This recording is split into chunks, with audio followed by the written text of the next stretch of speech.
Hello, my name is Josh Nye.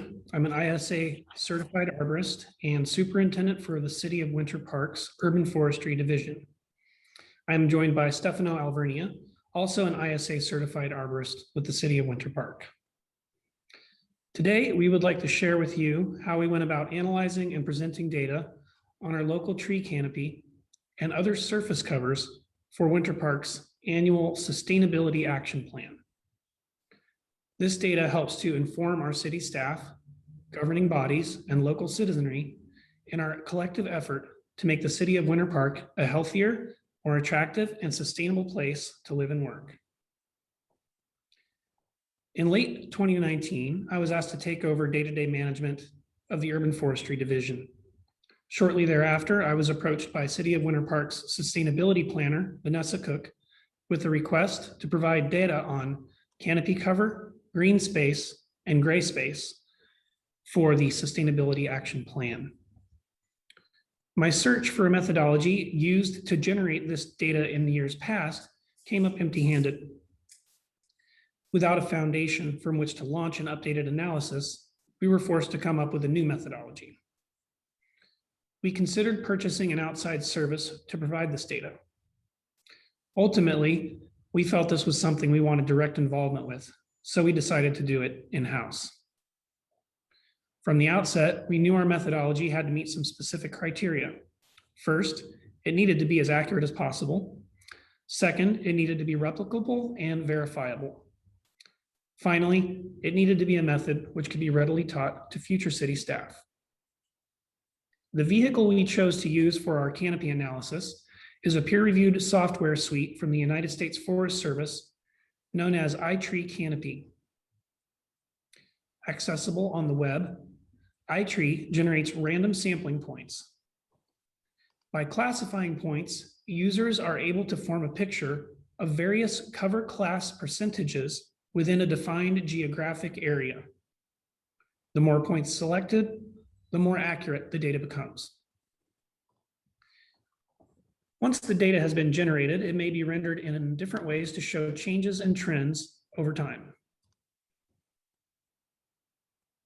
In the case of City of Winter Park, we observed a gradual but steady decline in tree canopy coverage, along with an increase in impervious surfaces, buildings and hardscapes, over the past decade.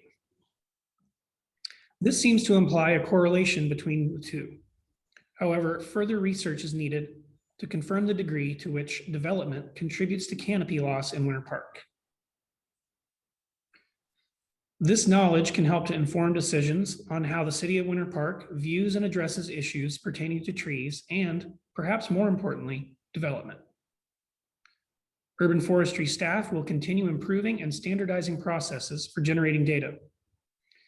We will also look at new ways of modeling scenarios, such as expected canopy coverage at maturity of newly planted street trees. This will aid in understanding how policies implemented in the field today can be expected to impact our urban forest in years to come. Now that you have a general overview of our processes and some of the data we extrapolated from it, I'd like to hand it off to Stefano Alvernia. Stefano took on the task not only of identifying classes for thousands of data points over a number of years. He worked tirelessly and with an eye toward scientific rigor to ensure that the data we generated was as accurate as possible and easy to understand and use. He will give you a brief tour of iTree Canopy and show you some of the data he was able to produce with it. So Stefano, if you would please take it from here. Thank you, Josh. So to begin our journey down this road of iTree Canopy, I want to go ahead and show you how it essentially works and kind of give a brief overview. As we look at iTree Canopy and we start to zoom in on that, on this section here, we can go ahead and see the entire world. And as we continue to zoom in, we put in our shapefiles for city limits. As we look at our city limits outlined in red here, this is at the point where iTree Canopy will generate a random sample point. So this is just one I did before the presentation to kind of get a look at what that random sample point might be, how it looks on the actual map, and then how we determine that. And so on here, you can go ahead and see that right on the edge of this tree canopy, we were able to get one sample point, and we went ahead and labeled that tree/shrub. If we do a second one, walk through it together, it'll generate another one for us. And so then this is another case where unfortunately shadows come into play and it can complicate the issue. But on there, we can go ahead and safely assume that we are looking at grass just because of the continuation of this lawn. And so from there, we'll have our cover class choices. So grass, herbaceous, impervious buildings, impervious road, impervious other, water, and soil/bare ground. So in this case, we'll go ahead and choose grass/herbaceous, and we'll save that point. And so that's just 2 out of what we did, 2,000 points on each year. And so on here on Excel, we went ahead and logged all that data. And so if we look at it here, we can see the change of data from 2010 on our right to 2019. And each of these points will change throughout the years. And so the way we would see how these points change throughout the years is we would take the coordinates of each point that we had, such as this, transfer that over to Google Earth, and on here is the 2,000 points that we have done for the decade.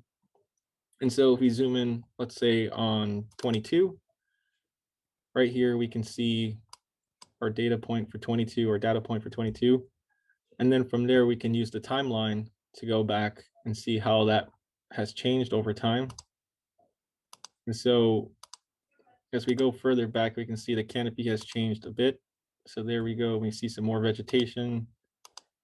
And then we go even further. Some of the image quality becomes much more difficult as we go further back, and which kind of lends to why we stopped at 2010.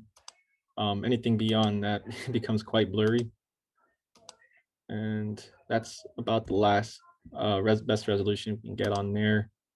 At that point, it becomes just a blob. And so here's the completed report for 2019, the latest year we were able to do. We can see each point has a different color, blue being our lakes and water bodies, red and black being our impervious surfaces, green with the darker tint is our grasses, and green with the lighter tint is our trees/shrubs. And so if we continue to look at that, we can see on our sustainability action report, which is a great resource to use if you are interested in finding out more about the research we were able to conduct. It's very outlined. Vanessa did a great job with going over that information and kind of hinting at what that is able to produce for us and how we can move forward with local ordinances and what we must do to help expand our canopy. And so on here, you can see that our canopy has changed and been reduced over the years. At the same time, we can also see that gray space has increased over the years. And then on this graph here, it's extremely important to note how the impervious surfaces are gained as the same rate that we lose our tree/shrub canopy. And this is where we kind of start to zoom in and think development is a big factor in that. Further research is definitely needed to determine how big of a factor it is, but we can definitely say the majority of trees that are being lost are located above impervious surfaces. So they are providing those benefits that we all talk about when it comes to decreased energy costs, such as AC cooling and fighting against urban heat island effect. And so that when we lose these trees, we can see that majority of the trees that we are losing throughout the city are located in those extremely important locations. And so it is only a benefit for us as citizens and residents of City of Winter Park to increase that canopy because we will only continue to see more and more gray spaces, higher temperatures, and all the cons to losing our canopy. And so with that, I think that is essentially a very brief description of what we were able to achieve with our iTree Canopy canopy tool. And I'll go ahead and hand it back over to Josh. All right, thanks, Stefano. So now you've had a chance to see our process for analyzing our local canopy. You're also able to view some of the data that work produced. For more insight into how this is being used in a broader context, please visit the City of Winter Park's website at cityofwinterpark.org and go to the sustainability program page. Some of that Stefano was just showing you in his portion of the presentation. From there, you may also access the Urban Forestry page to learn about our program and to access our public tree inventory. Thank you for taking the time today to learn about our canopy analysis. I hope this encourages you to think more about what you can do to help Winter Park remain a city of trees.